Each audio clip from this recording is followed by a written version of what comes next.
experience here at Cholmondeley.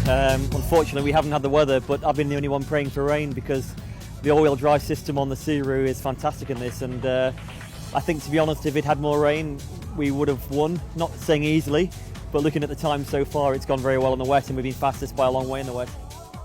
The Cosworth Subaru is a modified STi version.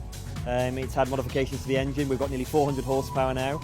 I think 0 to 60 is 3.7 seconds, so it's definitely in the category of the supercars. And it's a car you can take down the shops quite easily as well, so it does everything. It's got the all-wheel drive system, adjustable differential on it as well, so very, very sophisticated. And I think it's proven, you know, it's category here, but it is affordable compared to your Lamborghinis and your Ferraris, and that's what we're actually up against, which is fantastic, really. And you know, you've got two modes. You can drive it down the shops quite comfortably, or there's a little button there which gives you a bit more and makes it a completely different animal altogether. I mean, Cholmondeley, it's a bit like Goodwood was probably 5 or 10 years ago. It's growing all the time. Great atmosphere for people to come to.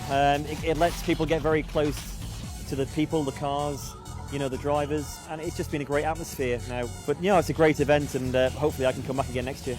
The actual event is based on the quickest time run of the weekend, and we've done 6 timed runs in total, and it looks like we've had 4 quickest out of the 6. Unfortunately, the one time that will probably stand is the dry time, and we couldn't quite pit the Lamborghini, but it looks like we've come second overall, and I think there's nearly 100 cars here in total, so you know, I'm pretty pleased with that. Well, we've come here on the back of our TT run, which has obviously got quite a few hits now on YouTube. But that was basically an attempt to beat the lap record around the 37.8 mile course of the Isle of Man, which with a Subaru STi we managed to do. The average speed was 115.356 miles per hour, which was fantastic for me. Probably one of the highlights of my career. The scariest thing I've done, but the most exhilarating, and it was great to do it with a Subaru. The car we used on the TT had a few modifications, but very, very limited. We changed the shock absorbers because of the high speed for safety more than anything else. We had a different brake pad material, a straight through exhaust pipe so people could hear us coming, which made it a lot more noisy, and the general safety equipment of seats, seat belts and a roll cage. So pretty limited, and to do that sort of speed in that car I think is quite an achievement. In terms of power, the actual Cosworth is a quicker car. It's, you know, as I said before, it's nearly 400 horsepower. So maybe if we had this car, we could have gone a few miles an hour quicker. The Cosworth Subaru is very high performance. It's actually more power than our Group N rally cars that I used to rally for Subaru.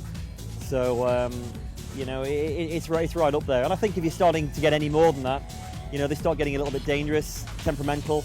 It's now reliable at that. You can use the power, and it's nice to get that real kick back in the seat, and you really do feel that. We've had a lot of interest here at the show because this is a limited edition car. There's only 75 of them being built, and Cosworth is a name synonymous with you know, motorsport. So there has been a lot of hype about it, and I think they're going pretty quickly. So if you want one, you better get on that list.